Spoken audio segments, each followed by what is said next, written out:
Të nderuar shikues, u rikthyem në pjesën e dytë të pasdites, në pjesën me personalitetin e ditës sotme. Dhe sot do të flasim në një linjë të drejtë për drejtë për një temë shumë të rëndësishme. Konkretisht sot është data 12 qershor dhe njëkohësisht është përvjetori i 26 i hyrjes së trupave paqëruajtëse të NATO-s në Kosovë. Për të folur për një temë të tillë në linjë të drejtë për drejtë duhet të kemi gazetarin kosovar që jeton dhe vepron në Shtetet e Bashkuara të Amerikës, zotri Lulzim Ulliqi. Përshëndetje dhe mirë se erdhët në emisionin tonë. Përshëndetje Arjana, përshëndetje për juve në studio, përshëndetje për të gjithë teleshikuesit e televizionit Koha dhe natyrisht për të gjithë shqiptarët kudo që ndodhen anë kënd globit toksor. Faleminderit shumë që na keni nderuar. Atëherë unë e theksova pak më herët që sot është përvjetori 26 i hyrjes së trupave paqëruajtëse të NATO-s në Kosovë. Fillimisht si e keni përjetuar dhe cilat ishin emocionet tuaja me rastin e hyrjes së trupave të NATO-s në Kosovë? Po Arjana, përvjetori i çlirimit të Kosovës pra pikërisht në 12 qershor të vitit 1999, 26 vitën e parë, thjesht ishte një përvjetor për të mbajtur mend, një përvjetor historik, pra ishte një simbol i fitores së të drejtës mbi padrejtësinë, por dhe i ndërhyrjes së aleancës më të madhe pra veri atlantike të NATO-s, e cila ndërhynte pra fuqishëm ndaj një vendit agresor siç ishte në atë kohë ishte Federata Jugoslave Serbi-Malizi, të cilit në trullën e ish Jugosllavisë kishin filluar edhe 3 luftra të mëparshme, fillimisht në Sloveni, pastaj në Kroaci, në Bosnjë-Hercegovinë dhe së fundi në luftën e vet në Kosovë. Kësaj date të rëndësishme pra ndërhyrjes dhe hyrjes së trupave paqëruese të NATO-s në Kosovë i paraprin edhe 2 marrëveshje të rëndësishme ndërkombëtare, siç ishte marrëveshja e 9 qershorit të vitit 1991, e është i quajtur marrëveshja ushtarake apo militare në Kubanov, e cila ishte nënshkruar nga Mike Jackson, generali britanik, i cili udhëhecte me trupat paqëruese të NATO-s, dhe një ditë më vonë, pra me 10 qershor të vitit 1999, u mbajt një rezolutë e rëndësishme në Asamblenë e Përgjithshme të Organizatës së Kombeve të Bashkuara, ta është e quajtur rezoluta 1244 e Kombeve të Bashkuara, e cila pra solli një vendim të madh dhe historik që Kosova të vijë nën administrimin apo nën protektoratin ndërkombëtar. Me rastin e miratimit të rezolutës 1244 të Kombeve të Bashkuara, u bë në mënyrë ligjore edhe hyrja e trupave të NATO-s apo paqëruese në Kosovë, e cila ky administrim ndërkombëtar filloi në 3 faza apo në 3 etapa të zhvillimit të vet. Faza e parë ishte hyrja e trupave të NATO-s dhe shpërndarja atyre në zona të ndryshme të komunave të ndryshme të Kosovës, ku si dihet trupat paqëruese ndërkombëtare ishin trupat shumë komshe që ato ishin pra të përbëra nga forca paqëruese nga vende të ndryshme të botës, ndërka që ajo që ishte e rëndësishme, me njerë pas hyrjes së trupave të NATO-s, pra trupave paqësore, u bë edhe vendosja e administratës ndërkombëtare, e cila në atë kohë quhej UNMIK, pra e zyrtarëve administrativ ndërkombëtar, dhe kështu Kosova pra filloi që të rindërtonte institucionet e veta demokratike, ku faza e dytë ishte pra edhe konstituimi apo krijimi institucioneve relevante demokratike, siç ishin konstituimi organeve lokale, pastaj edhe i atyre në nivelin qendror, me pas ishte edhe barkja e kompetencave progresive, pra në fazën e dytë nga ato ndërkombëtare të këto vendore pra të Kosovës, dhe faza e tretë, si dihet, ishte faza e përgatitjes së Kosovës për statusin e vet përfundimtar, ku si dihet vendet të cilat pra vendosen në administrimin ndërkombëtar janë ato vende të cilat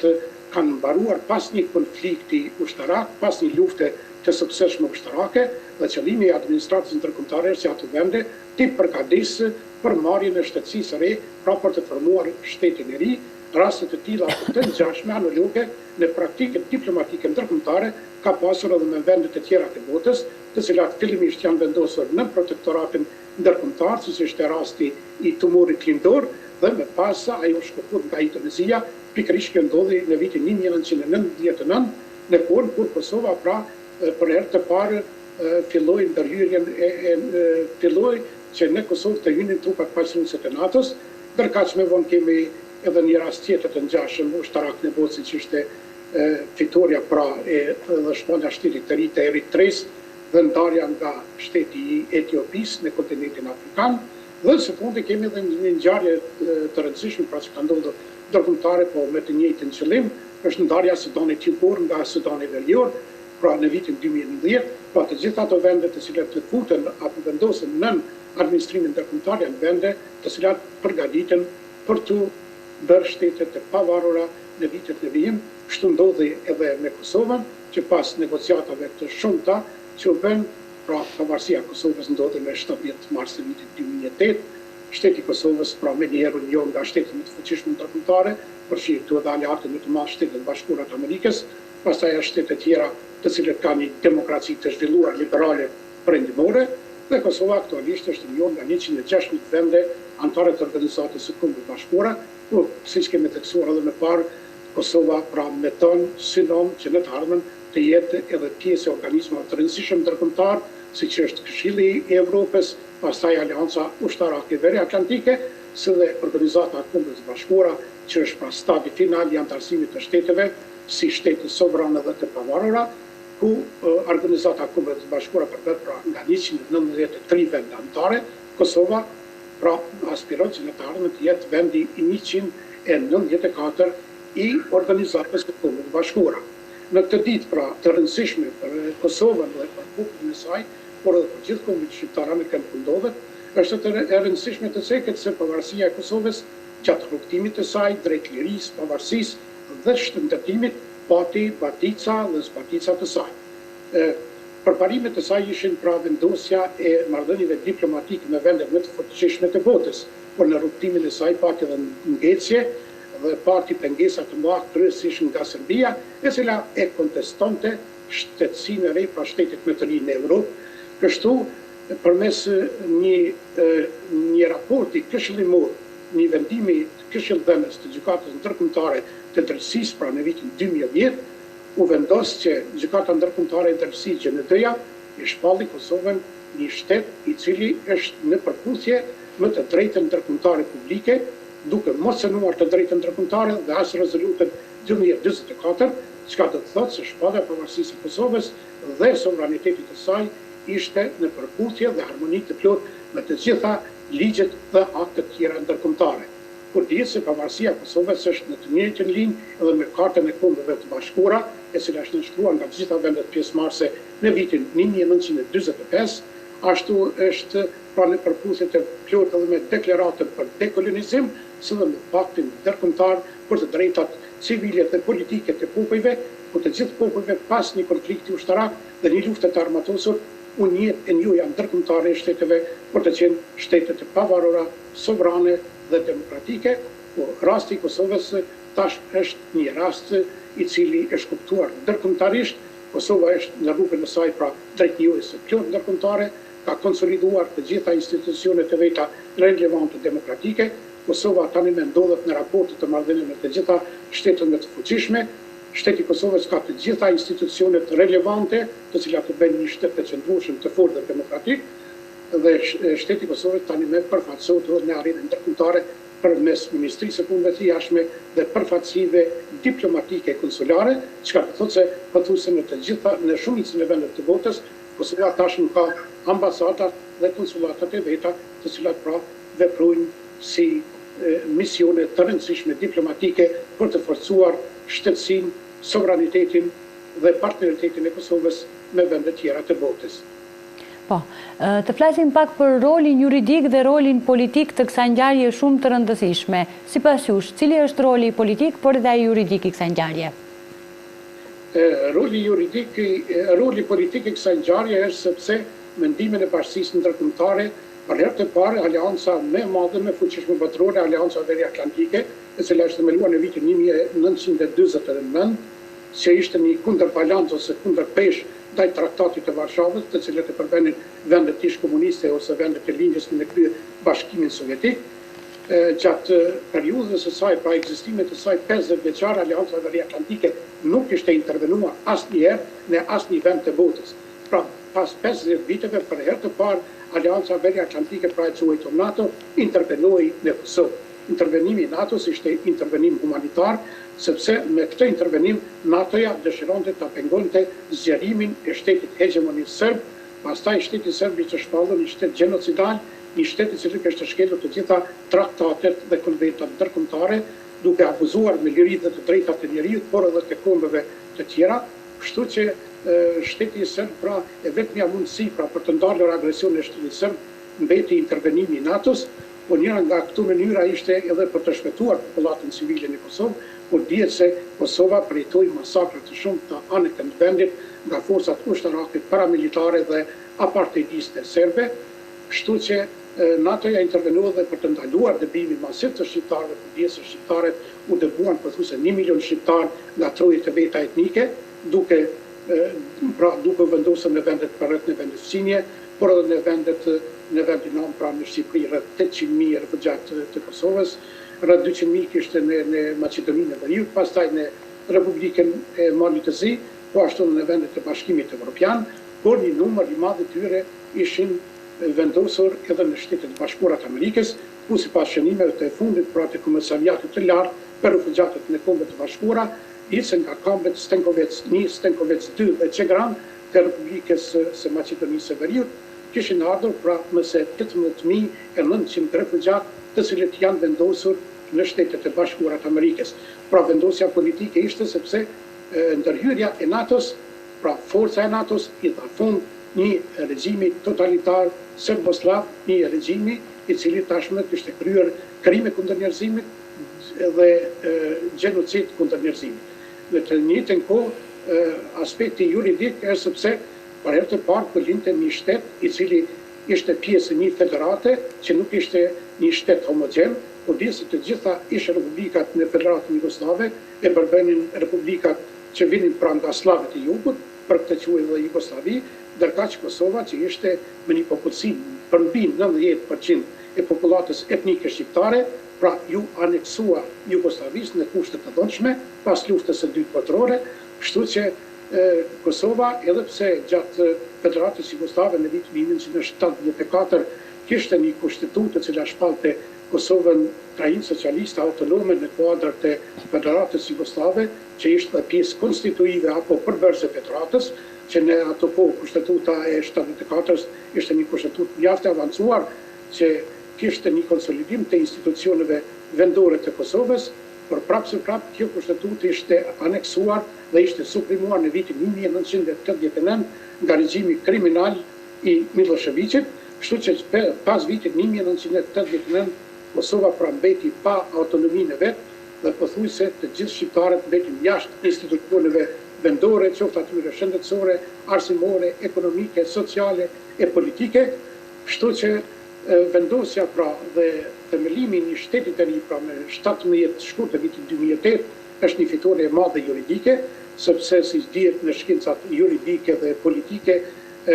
situata apo gjendja faktike de facto i paraprin edhe gjendjes juridike. Gjendja de facto ishte se Kosova me ndërhyrjen e trupave të NATO-s, pra pikërisht në 12 qershor të vitit 1999, Kosova u bë një vend i lirë. Kosova fitoi lirinë, por me hapa pak më të ngadalshëm e fitoi edhe pavarësinë dhe tani është duke e krijuar dhe konsoliduar shëndërtimin e saj, kështu që fitoria është edhe në aspektin politik, por fitoria është edhe në aspektin juridik, sepse sot kemi një Kosovë të lirë, sovrane dhe demokratike, e cila i ka konsoliduar institucionet vendore. Shpresojmë se ajo pjesa tani me mbetur për Republikën e Kosovës është dhe antarësimi në disa institucione të tjera relevante ndërkombëtare, kështu që shpresojmë që Kosova së shpejti të bëhet edhe anëtare e këtyre organizmave të rëndësishëm dhe të fuqishëm ndërkombëtar. Prandaj kur jemi te kjo datë e rëndësishme, kjo datë historike e Kosovës, lejmë për të përmendur dhe për të falendëruar njëkohësisht Shtetet e Bashkuara të Amerikës, që ishin promotori i parë drejt ndërhyrjes së NATO-s në Kosovë, kur dihet se fushata e bombardimeve ajrore të NATO-s ishte nëse 78 ditore mbi caqet serbe në Kosovë dhe pikërisht sulmi i NATO-s filloi me 24 mars të vitit 1999, do të mbetën të paruara fjalët e ish presidentit amerikan Bill Clinton, i cili dha lajmin e gëzuar për të gjithë botën demokratike se forcat e NATO-s do ta bombardojnë Serbinë dhe popullit e Kosovës do të sjellin lirinë. Ai pra në librin e tij të kujtimeve My Life apo jeta ime, dhe të tjera shkruan se unë kam deklaruar për leadershipin kosovar se ne e fituam paqe, ne e fituam luftën, ndërka që ju do të fitoni paqen e tarme. Një nga thënjët që mbetet për të mbajtur mend dhe është jashtë mbreslense në të libër ish presidenti amerikan Bill Clinton, i cili me kujtimet apo memoaret e veta shkruan se vizita ime në Kosovë ishte një pritje markante dhe madhështore. Jo një presidenti të Shtetit Bashkuar të Amerikës, por e një presidenti me përmosa botërore. Unë u prita në Kosovë si një hero i vërtet i kombit shqiptar dhe i mbar botës. Andaj i jam gjithmonë respekt dhe mirënjohës popullit të Kosovës për pritjen të cilën ma kanë bërë dhe ma kanë rezervuar. Gjithashtu ai përshkruan edhe një takim javë mbreslenës me fëmijët kosovar, të cilët ishin dëbuar nga trojtë e tyre dhe ishin refugjat në kampet Stenkovec 1 dhe 2, ku ish presidenti Bill Clinton së bashku me zonin e parë të shtetit dhe ish senatorën amerikane pati New York në pas dhe sekretarën amerikane të shtetit Hillary Clinton, kishte takuar fëmijët kosovar dhe ishte ndar i kënaqur me bisedat që kishte zhvilluar me të. Prandaj presidenti Clinton mbetet një nga presidentët më të dashur për Kosovën, për Shqipërinë, për gjithë kombit shqiptar. Të kalojmë të flasim pak edhe për një tjetër temë që ndërlidhet me këtë temë. Këto ditë në Washington është mbajtur një seancë dëgjimore nga Kongresi Amerikan me titull Vlerësimi i sfidave me cilat përballet NATO. Cilat ishin vlerësimet e kësaj seance dëgjimore? Po Ariana, është tepër e shpesh këtu në për institucionet amerikane relevante qoftë të Shtetit Amerikan, por edhe konferenca ndërkombëtare që një rëndësi shumë e madhe përkushtohet edhe paqes, stabilitetit, partneritetit në mes të vendeve të ndryshme. Kjo ka lindur për shkak të rrezikeve dhe konflikteve dhe eskalimit të dhunës që ka përjetuar globi ynë në këto vitet e fundit, duke filluar që nga agresioni i Rusisë mbi Ukrainën, pastaj lufta në rrjetin e Gazës, pastaj Shtetet Bashkuara të Amerikës i duan edhe një luftë të tjetër në Indo-Paqësor, ku kemi pretendime të ndryshme të Republikës Popullore të Kinës ndaj Republikës së Tajvanit. Prandaj Shtetet Bashkuara të Amerikës këtu në aspektin ndërkombëtar i marrin si shqetësime serioze për cënimin e paqes, sigurisë dhe stabilitetit rajonal ndërkombëtar. Lidhur me këtë dhe në linjë me këtë temë, këtë ditë në Krishterët Amerikan pra në Washington, pikërisht në Komitetin për Punë të Jashtme të Kongresit Amerikan, i cili është i kryesuar nga kongresisti Kate Self, është mbajtur pra një seancë dëgjimore e Senatit e Kongresit Amerikan të titulluar Vlerësimi dhe sfidat me të cilët përballet sot Aleanca Veriatlantike apo NATO, duke u përqendruar kryesisht në rrezikun e kërcënimeve të vazhdueshme ndaj Aleancës së NATO-s dhe stabilitetit rajonal të vendeve të Ballkanit Perëndimor. Me këtë rast, kryetari i këtij komiteti, zoti Self hapi seancën dëgjimore me tekst të veçantë duke ju atribuar një situatës së përgjithshme politike dhe të sigurisë në rajonin e Ballkanit Perëndimor, ku sipas fjalëve pra të kongresistit Kate Self,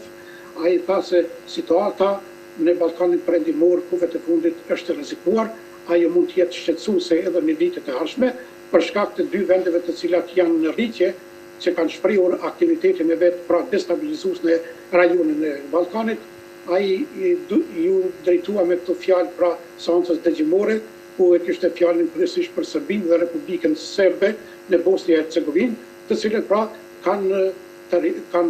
tërhequr vëmendjen edhe të zyrtarëve të lartë të Shtetit Bashkuar të Amerikës, por edhe zyrtarëve të lartë të NATO-s, tërkaq qatë dëshmisë tjetër, admiralin e pensionit Shtetet Bashkuara të Amerikës, Mark Montgomery, duke dhënë një vlerësim pra për situatën në botë, ai u ndal pikërisht në vendet të rajonit të Ballkanit Perëndimor, ku ndër të tjera theksoi se Serbia dhe Republika Tjetër Serbe janë aktorët më të këqij që vënë në rrezik paqen, partneritetin dhe stabilitetin në rajonin e Ballkanit Perëndimor, dhe se Shtetet Bashkuara të Amerikës duhet të kenë kujdes që të vendosin stabilitetin në këto vende, dhe ai theksoi se shtetet e reja pra që kanë një demokraci të brisht do të jenë më shumë të atakuara nga një destabilizim i mundshëm në të ardhmen. Ndërka dëshmitarët e tjerë të kësaj seance dëgjimore sollën dëshmi të reja mbi shkallën dhe rritjen e rrezikut ndaj Aleancës Veriatlantike, sidomos ato që vijnë në mënyrë përfite nga dy fuqi tjera të mëdha botërore, kryesisht nga Rusia dhe Kina. Kështu, ekspertët e sigurisë pra të lartë amerikanë si Dr. Neil Gardner dhe ambasadore Julian Smith ofruan një uri të rëndësishme strategjike mbi mënyrën e rujtjes së paqes dhe të qëndrueshmërisë në vendet e Ballkanit Perëndimor, të cilët theksuan se vënia e diplomacisë në funksion të parandalimit të vatrave të reja të krizës është shumë e nevojshme dhe domosdoshme në aktualitetin e sotëm ndërkombëtar. Ndërkaq që në vit të kësaj teme mund të them se pra kongresisti, kryetari i Komitetit për Marrëdhënie për Punë të Jashtme në Kongresin Amerikan, kongresisti zoti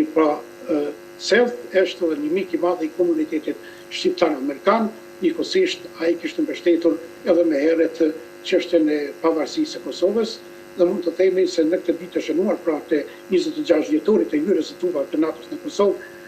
duhet pak a shumë të jemi mirënjohës edhe të gjithë atyre kongresistëve, senatorëve, të cilët kanë përkrahur ndër vite lirinë dhe pavarësinë e Kosovës. Nëse më lejohet të përshëndes veprimtarinë e çmuar që ka dhënë ish kongresisti amerikan dhe përfaqësuesi i Ligës Qytetare Shqiptare Amerikane dhe i Lobit Shqiptar Amerikan, zoti Joseph Dieguardi, këshilltarja çështjeve ballkanike Shelly Klojes, kongresisti me së 32 vjet të shërbimit në Kongresin Amerikan dhe kryetari i Komitetit për Punë të Jashtme të Kongresit Amerikan Eliot Engel, pastaj senatorët e çmuar Joseph Lieberman, Bob Dole, John McCain, të cilët në vitet dhe dekada kanë dhënë shumë për lirinë dhe pavarësinë e Kosovës. Por mos harrojmë Mariana gjatë këtij rrugtimi të gjatë drejt lirisë dhe pavarësisë së Kosovës, por edhe çështjes shqiptare, konsolidimit të marrëdhënieve në mes të vendeve të Ballkanit Perëndimor, kryesisht të Kosovës, Shqipërisë dhe Maqedonisë, si ulërisë dhe kontribut të madh ka dhënë edhe komuniteti shqiptar amerikan, e pikërisht 3 shoqata më të mëdha shqiptare amerikane, si Liga Qytetare Shqiptare Amerikane, Federata më e vjetër e shqiptarëve të Amerikës, Federata Panshqiptare Vatra, si dhe Këshilli Kombëtar Shqiptar Amerikan, i cili ishte themeluar në Kryeqytetin Amerikan Washington DC, të cilët pothuajse çdo herë kanë mbajtur marrëdhënie të mira diplomatike me senatorët, me kongresistët, por edhe me zyrtarët e lartë të Departamentit Amerikan. Vetëm edhe një përshëndetje kisha edhe për 3 përfaqësues profesorë të njohur të komunitetit shqiptar amerikan, të cilët nuk ju kanë dhënë publicitet të theksuar në media tona gjatë viteve, por të cilët kanë kontribuar shumë për çështjen shqiptare, e veçanërisht për lirinë dhe pavarësinë e Kosovës. Është fjala për profesor Nikola Pano, profesor doktor Samir Pishtin dhe profesor Petr Priftin, të cilët duke filluar nga simpoziumet dhe seminare ndërkombëtare që ju kanë kushtuar marrëdhënieve ndërkombëtare në përgjithësi, kanë lëbuar dhe kanë sensibilizuar qarqet akademike, shkencore dhe universitare të Shtetit të Bashkuara të Amerikës me çështjen e pazgjidhur të shqiptarëve në Ballkan dhe